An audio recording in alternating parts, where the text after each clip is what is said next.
గాడిద, ఉప్పు. ఒక ఊరిలో ఒక వర్తకుడు ఉండేవాడు. అతని దగ్గర ఒక గాడిద ఉండేది. వర్తకుడు రోజూ ఉదయాన్నే లేచి గాడిద వీపు మీద ఉప్పు మూటలు వేసి దాన్ని వెంటబెట్టుకుని తిరుగుతూ ఉప్పు అమ్ముతూ ఉండేవాడు.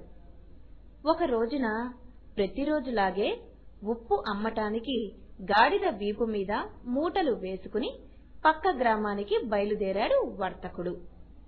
ఆ పక్క గ్రామానికి వెళ్లే దారిలో ఒక చిన్న కాలువ ఉండేది. ఆ రోజున ఆ కాలువను దాటి వెళ్లే సమయంలో కాలు నీటి అడుగున ఉన్న గుంటలో పడిన కారణంగా గాడిద నీటిలో పడిపోయింది. వర్తకుడు గాడిదను లేవదీశాడు.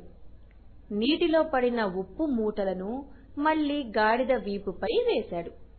ముందుకు నడిపించుకుంటూ సాగిపోయాడు. ఉప్పు మూటలు నీటిలో పడి చాలా భాగం కరిగిపోయినందుకు గాడిదకు తేలికగా ఉంది. ఆ మరుసటి రోజు నుండి కాలువ దాటిపోయే సమయంలో గాడిద ప్రతిరోజు పడిపోతూనే ఉంది. ఉప్పు కరిగిపోతూనే ఉంది. గాడిదకు తేలికవుతూ ఉంది. అయితే వర్తకుడికేమో లాభానికి బదులుగా నష్టం వస్తోంది.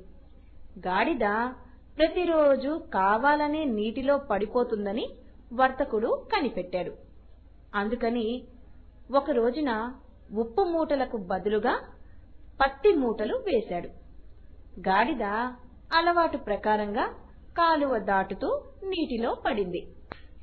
పత్తి నీటిని పీల్చుకుని తడిసి మోపెడయింది. బాగా బరువెక్కింది. వర్తకుడు గాడిద వీపుపై ఈ తడిసిన పత్తి మూటల్ని వేసి గ్రామమంతా సాయంత్రం దాకా తిరిగాడు. తడిసిన పత్తిని ఎవ్వరూ కొనలేదు. మోయలేక సాయంత్రం వరకు మోస్తూనే కాళ్ళీడ్చుకుంటూ ఇంటికి చేరింది గాడిద. ఆ తర్వాత మళ్లీ ఎప్పుడూ నీటిలో పడలేదు గాడిద. వర్తకుడు ఉప్పు వ్యాపారంలో మళ్లీ లాభాలు పొందగలిగాడు.